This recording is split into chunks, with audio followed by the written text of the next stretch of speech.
Radha Madhava Kunja Bihari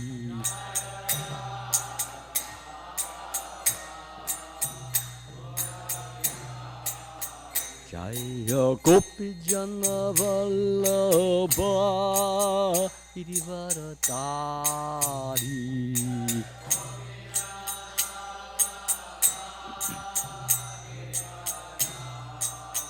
Jaya Gopi Jana Vallabha Girivaradari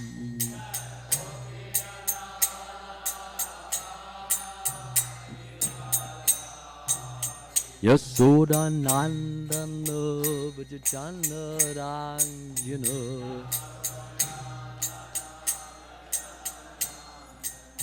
Yasoda Nandana Vajjana Ranjana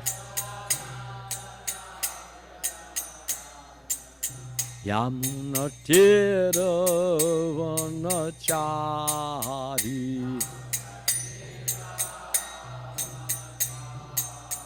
Yamuna Tira Vanachari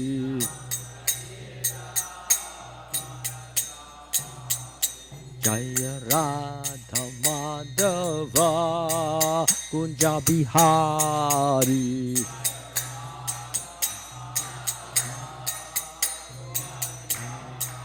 Jaya Radha Madhava Kunja Bihari Radha Madhava Kunja Bihari Jaya Gopi Jana Vallabha Girivaradari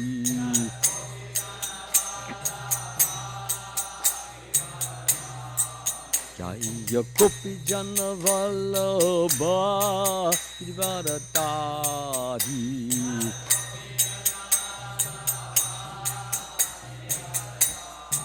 Yasoda Nandana Vajjana Ranjana Yasoda Nandana Vajjana Ranjana Yamuna Tira Vanachari Yamuna Tira Vanachari Hare Krishna, Krishna Krishna, Hare Hare, Hare Rama, Rama Rama, Hare Hare, Hare Krishna, Krishna Krishna.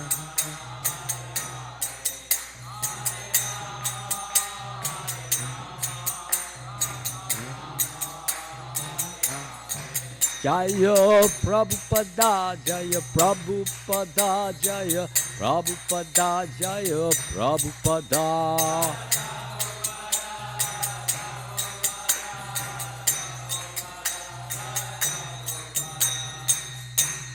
Jayam Vishnupad Paramahansa Yakacharya Astatura Satyashri on His Divine Grace A.C. Bhaktivedanta Swami Srila Prabhupada Ki Jai ISKCON founder Acharya Srila Prabhupada Ki Jai Jayam Vishnupad Paramahansa Paribhajakacharya Astatura Satyashri Srimad His Divine Grace Srila Bhaktisiddhanta Saraswati Goswami Maharaja Ki Jai Ananta Gudi Vaishnava Vrinda Ki Jai.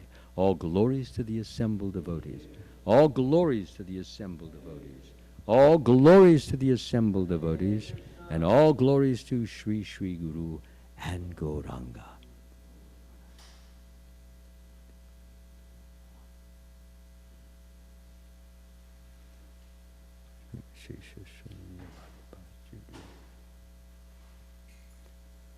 Om Namo Bhagavate Vasudevaya.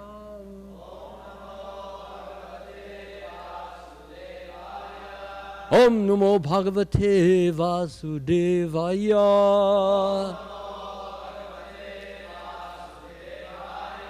Om Namo Bhagavate Vasudevaya.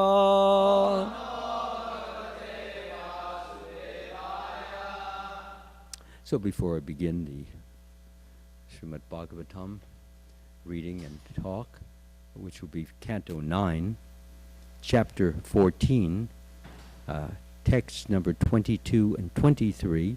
23 has the purport on it, and that's the one that I will be chanting. I want to thank you all very much for attending. It's always a pleasure to share with you the wonderful, glorious teachings that Srila Prabhupada has brought from Krishna to us. So we are greatly fortunate, and I am greatly fortunate to have you here so that I can offer some service to you. For it is serving Vaishnavas where all our true happiness, true advancement, and true glory resides. There's nothing greater than this, and again I thank you all, not only for serving you here, but wherever you allow me to serve you. For this is what is pleasing to Krishna, and what else are we supposed to do except try to please Krishna? Okay?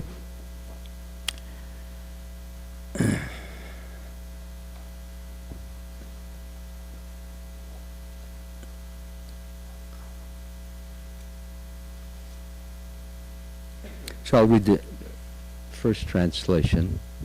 See if I can work this.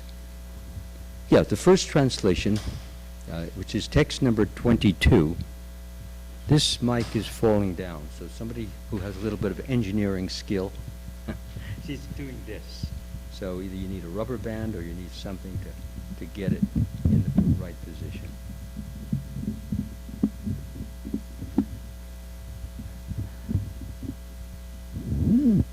Get it right over here. Yeah, lower, no, lower. Yeah, so I don't see it. Yeah, good. Pardon?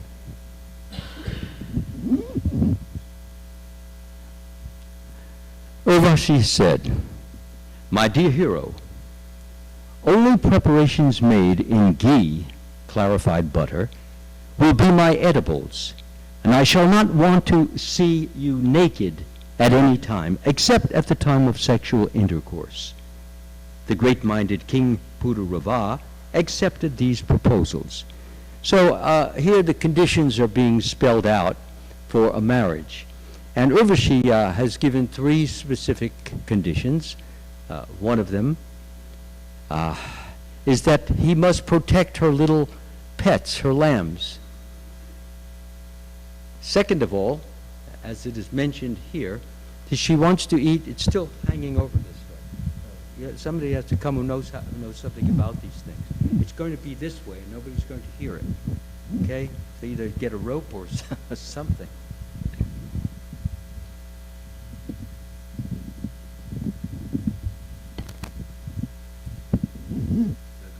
Yeah, that's fine. If you can just keep it there so that it doesn't move, it shouldn't be doing this really. It should be tightened in such a way. Okay? Yeah. Okay, thank you. Huh? I'm not a good I'm not as good a holder as you. My hands go all over the place because I'm a big gesturer, unfortunately. So, I've just stated the verse, and I'm going to say it again because so that we maintain the continuity. It's fine now. Thank you. No, it's okay now. My dear hero, only preparations made in ghee, clarified butter, will be my edibles, and I shall not want to see you naked at any time except at the time of sexual intercourse. The great-minded King Pururava accepted these proposals. So these are the other 2 in addition to her desiring that he protect her little lambs.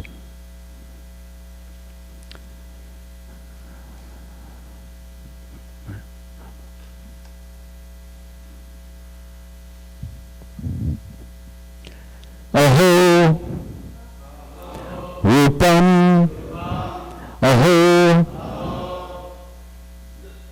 Badha Naraloka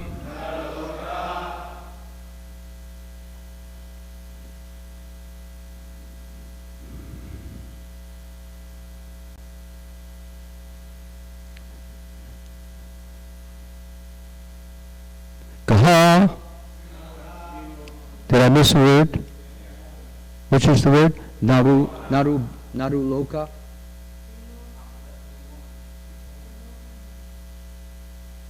Oh yes, I see it. Sorry about that. Vimohanam kaha na sevata manujaha devim tvam svayam agatam.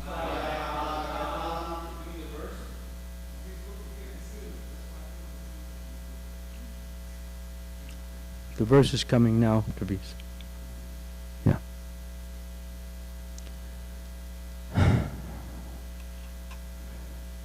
Aho pamaho bhavo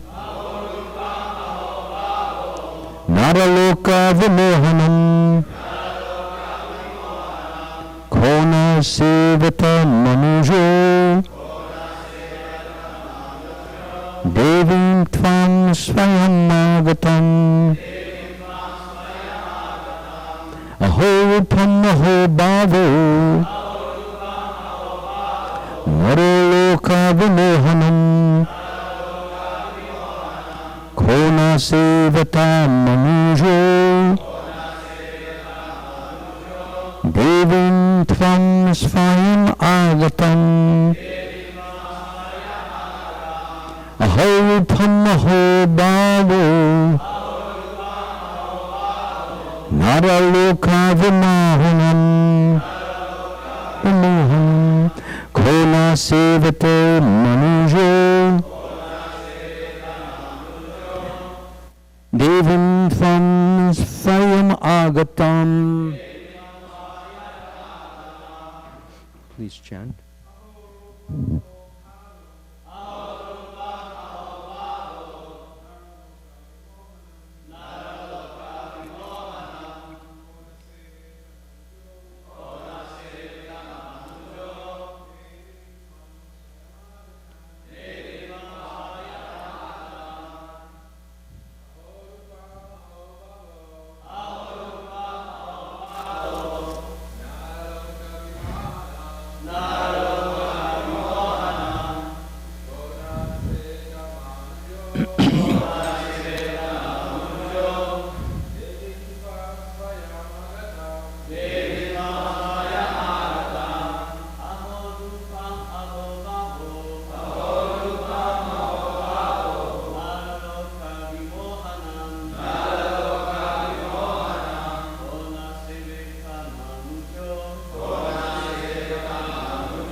Yeah, because it's blocking my view.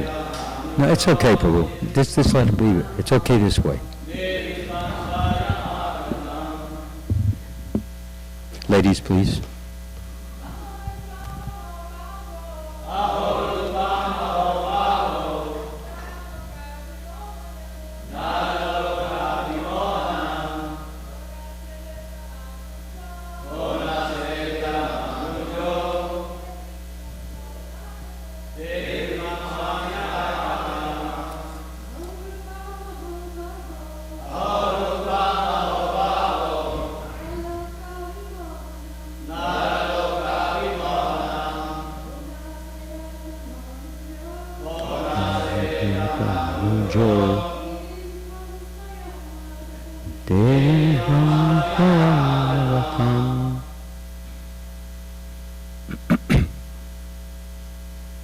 Aho, wonderful.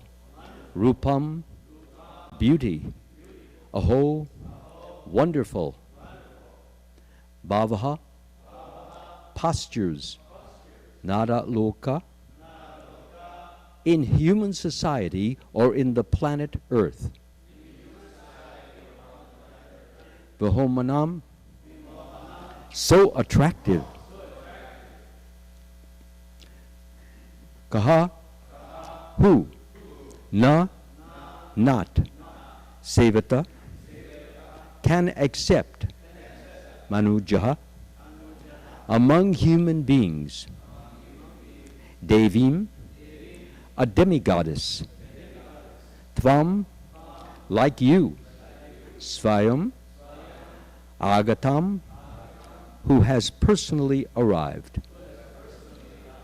Translation and purport by His Divine Grace Srila Prabhupada. Translation. Pururava replied, just to bring us up to speed.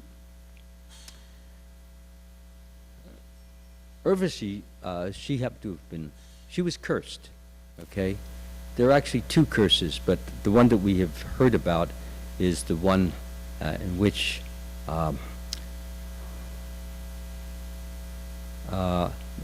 Varuna, what's her name? Her name was, anyway, Varuna was walking with his wife, I believe, and Urvashi walked by them, and she began to walk and act in such a way as to arouse sexual interest or sexual desire in both of them. They didn't particularly like that, and what happens, there was a spilling of semen, which was saved in a pot, and that semen came to be ultimately King Pururava. So Urvashi is really here for a certain period of time. She's a heavenly planet damsel. She's from Gandharva Loka, but she does dancing in Indra Loka itself. She's also known as a society girl, which is a fancy name for prostitute.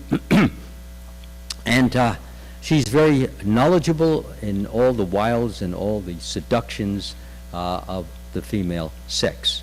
She's basically a master of this. She's also considered one of the most beautiful women in the heavenly world. There are others who are almost as beautiful, but she is, yes, extremely beautiful and very difficult for any man to resist, as is being cited by King Pururava. So she has come down when, let me say this, is that when Narada Muni was talking about him in a darbar, or an assembly, Urvashi happened to have been there, and Narada Muni was talking about the way he looked, how handsome he was, his eyes, his mouth, his nose, and some of his good qualities. So she became very attractive to him just on the basis of hearing what he looked like. And that being the case, and second of all, there was another thing which ticked off Indra, and that is when Urvashi was doing a dance. This is from the Puranic encyclopedia. When Urvashi was doing a dance, Indra's son, Jayanta, he came walking in, and he was so handsome, so good-looking, that she couldn't get her eyes off him, and consequently, she was missing her steps in the dance. So she was making a lot of mistakes in her dance, and that very much upset Indra, and that was also one of the reasons as to why he cursed her. It would be for a limited amount of time, because she should have been focused upon her service, which was to dance beautifully. Okay? So,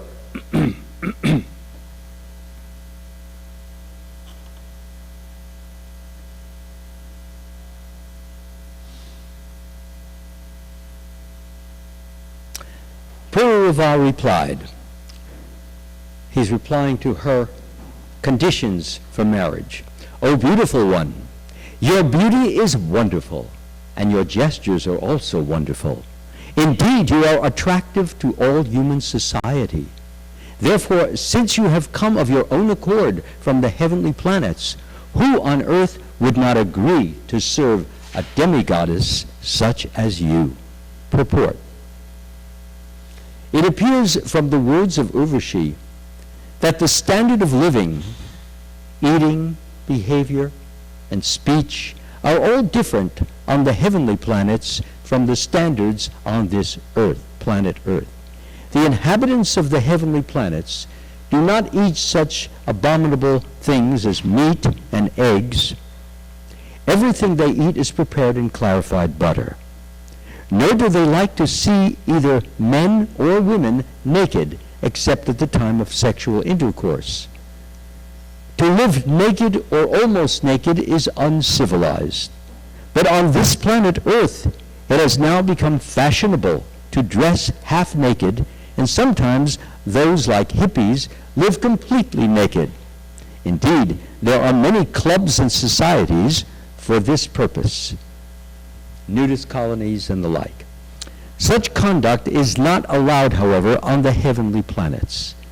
The inhabitants of the heavenly planets, aside from being very beautiful, both in complexion and bodily features, are well-behaved and long-living, and they eat first-class food in goodness.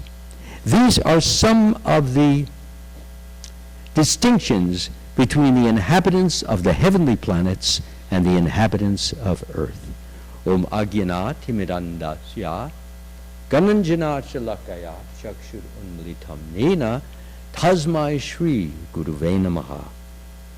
I was born in the darkness of ignorance, and my spiritual master opened my eyes with the torchlight of knowledge, and I offer my humble obeisances unto his lotus feet.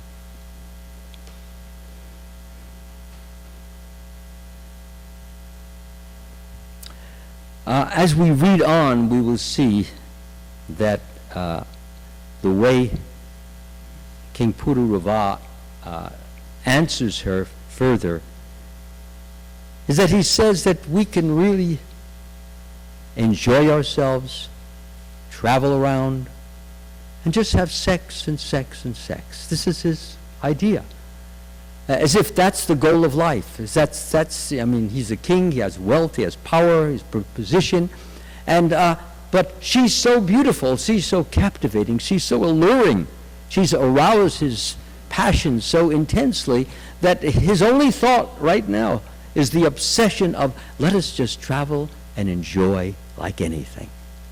So one would think, anyone who has some spiritual sense, that this man is basically very, very ignorant, he's foolish, he seems to be silly, inane, he has no wisdom, he has no knowledge, he doesn't seem to have any understanding that there are higher principles in life for enjoyment, that one does not simply do that and that and that and that and that, and that's it.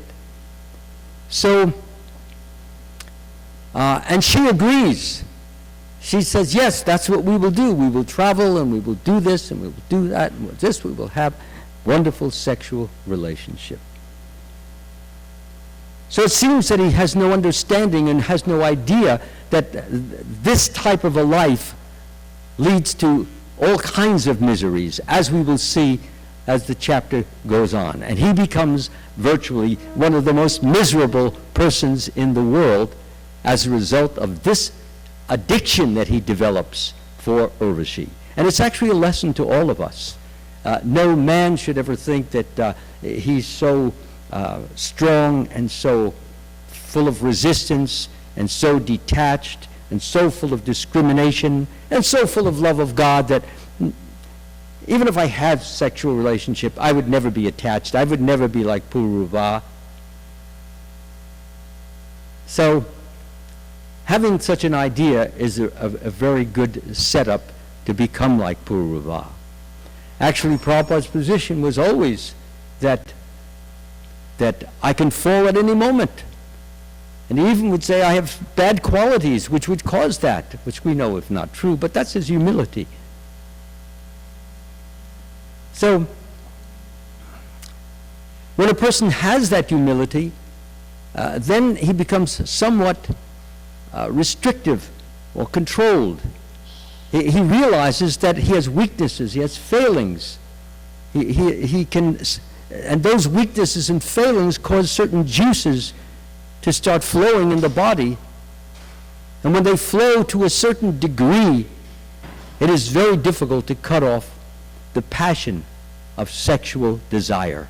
It's called like the point of no return, the point of passing the demarcated mark, and then a man is completely helpless at that time. And a man who thinks that he's impervious to these wiles and these allurements is just digging his own grave. It is better to take the position that Prabhupada took, is that every material or physical attachment that we develop in this world, every pleasure that we become absorbed in this world, becomes the precursor of our next birth in this world. Because if we become attached to this pleasure and this person and that person and this place and that place, well, you always want to experience them. So if you don't have this experience now, in 2 weeks or so, or 3 weeks or so, then you want to re-experience it. I know many people, they like to, they've had pleasures, for example, in their past when they were children or when they were teenagers, and they like to go back to those places where they lived and visit them and try to remember the pleasures that they had, but they completely forget the misery that they also had. This is very common. There were miseries there, but they're forgotten. We just remember the pleasures because basically we are pleasure-seeking beings. And why do we seek pleasure? Because originally we were all Krishna-conscious living beings in the spiritual world. And at some point we no longer desire to serve Krishna, but desire to serve ourselves or our own senses. Our own desire for proprietorship and controllership. Krishna is getting all of this. What does it feel like? What does it taste like? How nice it would be if I just stopped serving Krishna for a while and just got a taste of what he's getting. It's the mentality. So when that becomes pretty intense, Krishna says, all right, I've got a nice little planet for you. It's already prepared. It's built. So he flings the living entity into the material energy, and then the material energy covers him. When the material energy covers him, at that point, he no longer even thinks of Krishna, no longer wants to serve Krishna, because that's what the material energy does. It makes us not want to serve God, know God, look up to God, love God, honor God. It makes us want to serve ourselves, our own senses, our own mind, our own intelligence, and anyone and anything which is connected with those three that I just mentioned, which will help to increase our pleasure of the mind, the pleasure of the body, pleasure of the senses, the pleasure of the intelligence. The whole mentality is me, me, me, me. And when somebody talks about God, no, I don't want to hear about him. I want to hear my name mentioned. Not mine, but I want the person is thinking. I want to hear my name mentioned. I want to hear about my fame. I want to hear people talking about my glory, because it makes me feel like a Lord. And that's why we're here, to be a Lord. And every time I see my name in the newspaper, or I see it on the internet, or I hear people talking about me, I'm achieving. I'm getting someplace. I'm really moving on up. No, he's really moving on down. Why is he moving on down? Because this is false pride. It's thinking that, yes, the more I become God, the more I become a Lord, the more I become important, the more I become applauded, the more I become venerated and adored. That's good, but it's not good. Because a time comes, since Krishna is ultimately in charge, when we don't get those things. Your favorite famous actor, eventually, new fans come in for new stars. And your old fans, you become old and crotchety and decrepit, and they don't want to look at you anymore. Got all these lines in your face and this and that. No, you were handsome and you were beautiful, and now somebody else to look at. So, of course, now you don't have your fan club. We don't have our admirers. We don't have people looking up to us. So what do? It's depressing. And in that depression, what do these people do? They take drugs. They take alcohol. I just saw a study last night. The amount of marijuana being sold has doubled since last year. And now there are many states which not only have the sale of marijuana for medicinal use, but many states allow it for recreational use. In other words, you can go in and it's like you're buying a pack of cigarettes. So you can see how Kali Yuga is it's not gradually, it's quickly deteriorating. As it goes on, soon you'll be able to go to your favorite cigar store or cigarette store and get yourself a hit of cocaine. This is where it's going. It's terrible. It's horrible. Unless, of course, Krishna rescues and sends a tsunami or sends a big earthquake and keeps us thinking about something else, like just putting our house together or putting our body together. So here we have, as I said, two people. All they want to do is just enjoy like anything. So that's why it's very common for men and women in the material world to want sex. I just read just a week or two ago, and I warned some of the Harinam devotees who go to Venice Beach, that the Venice Beach Council has voted for women now can walk around the boardwalk topless now. So, but it hasn't been passed by the mayor yet, and it hasn't been passed by a higher. And it's thought that it will not be put. And the reason it will not is in 1974, actually people on Venice Beach walking naked, it was allowed. But there were other people coming from all states and cities with their cameras, and they were taking these pictures, with their telephoto lenses, and having them published in various media. So finally they put an end to that, and now people had to put on bathing trunks, tops, bottoms, the whole thing. So the whole idea that the woman who's the president of this Venice Beach Council, she says, well, we should have the same equality as men. They don't understand, as it just meant, that these concepts, these ideas of trying to be like an animal are not ideas which lift the consciousness, which raise it, which exalt it, which bring it to a higher level. All it does is degrade the consciousness, because when a man sees a half-naked woman or a woman sees a man, then they're aroused sexually.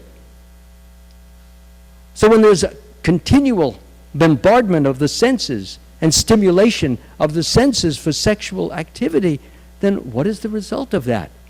It means people engage more and more of this, and when there's more and more pleasure-seeking and pleasure-getting, the result is depression. Everything has a counterbalancing effect.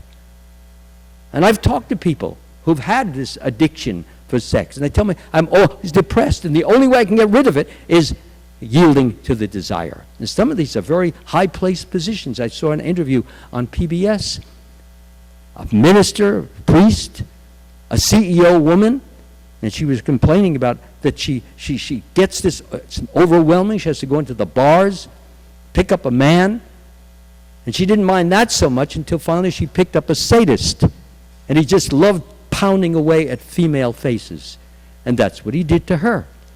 So therefore she went for therapy, you see. She was forced to do that. This is very sad testament that persons who have a good education. It shows you this kind of materialistic education can only take you so far.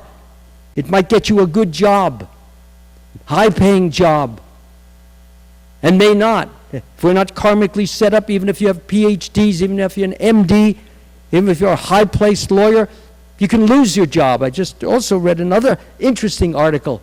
The Chief Justice of the Supreme Court, it's very fascinating.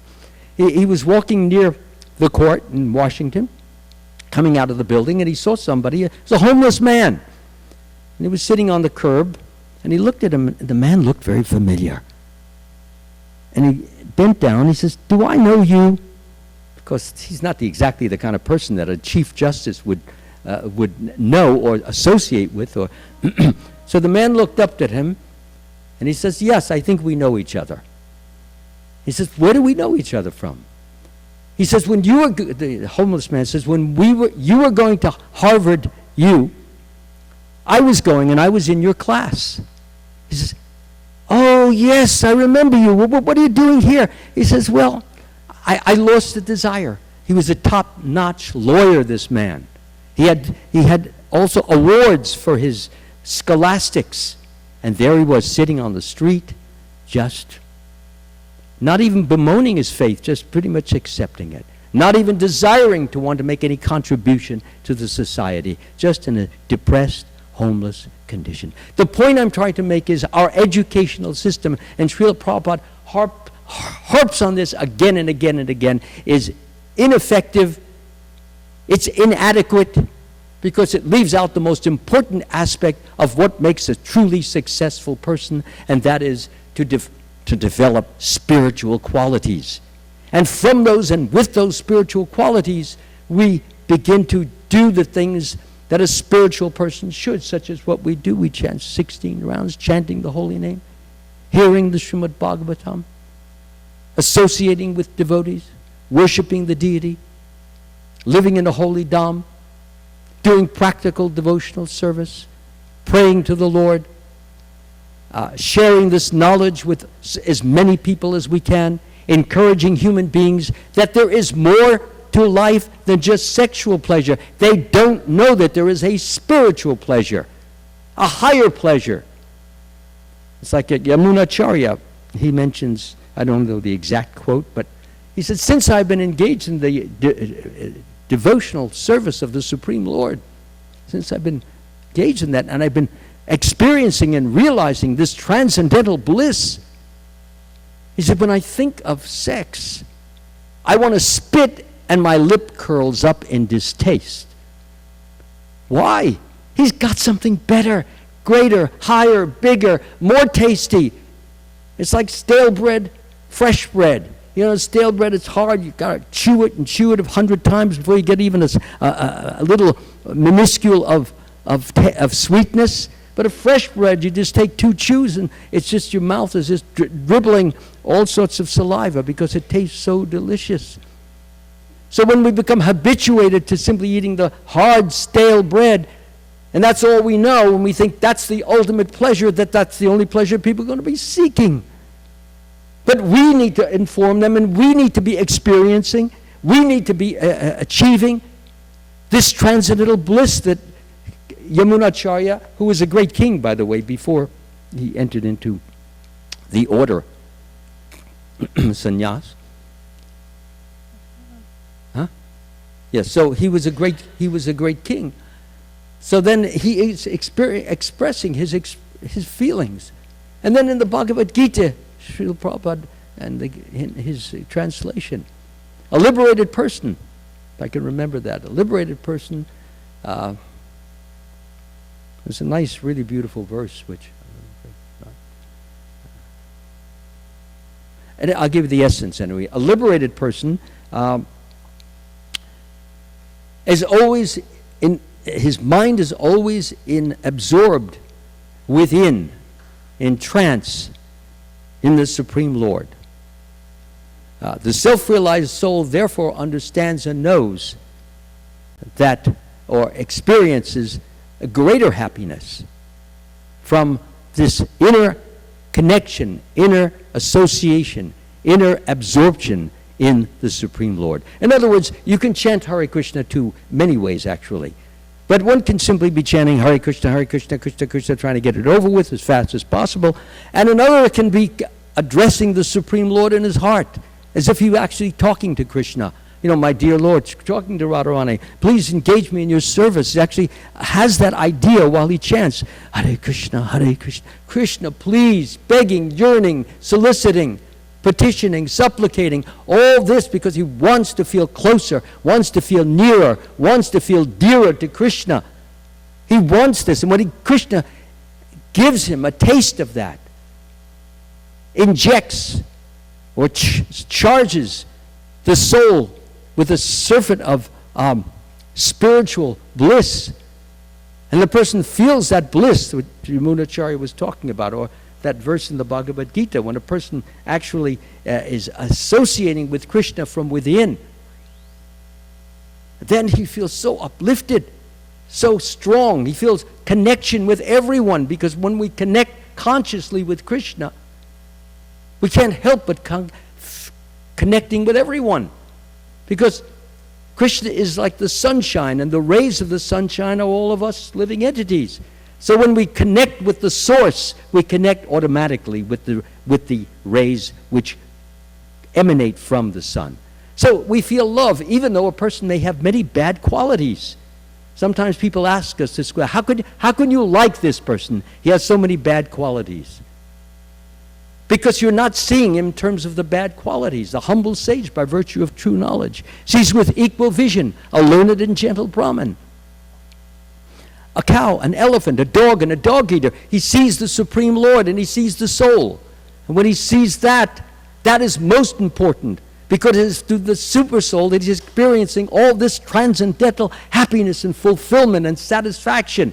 So that when he sees a person who has some bad qualities, he's also seeing the real person, the soul, over which these bad qualities are superimposed, and that those things can be removed. And the devotee feels beholden to try to assist and try to help and try to share. Sometimes that may be impossible. We understand that. But until it becomes that, a devotee sees somebody, we should try to share them, give them the holy name in whatever way we can.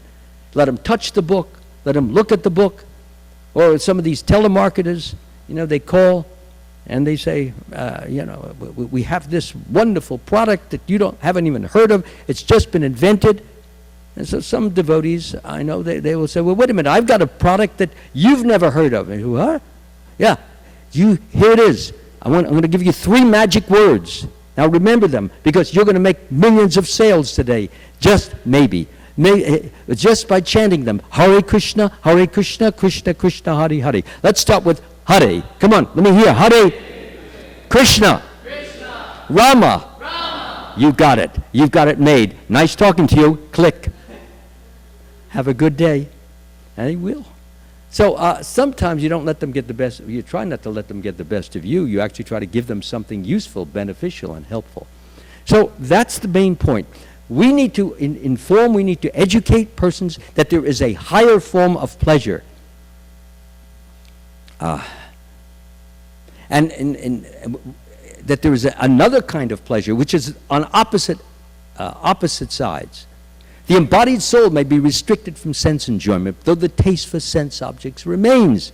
But ceasing such engagements by experiencing a higher taste, the fresh bread instead of the stale bread, by experiencing a higher taste, one is fixed in true consciousness. And in that consciousness, we are always happy.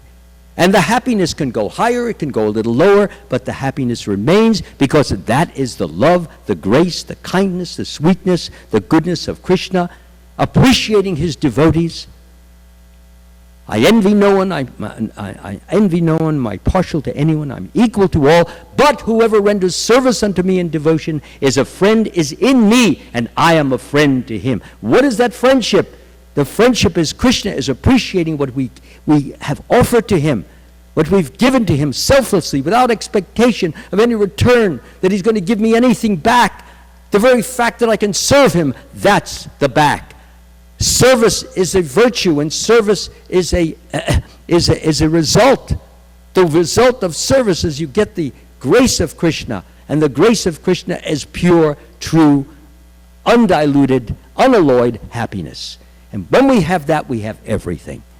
There is nothing more to be gained. That's why any of us here, especially some of you new people, if you have any doubts, you have any hesitations, you have any thoughts of maybe leaving, I have to work 5-6 years to get this bliss. Yes, you may have to work 20 years, but when you have it, you have it. And as long as you don't commit offenses, and as long as you don't yield to material desires, it will get better and better and better and better all the time.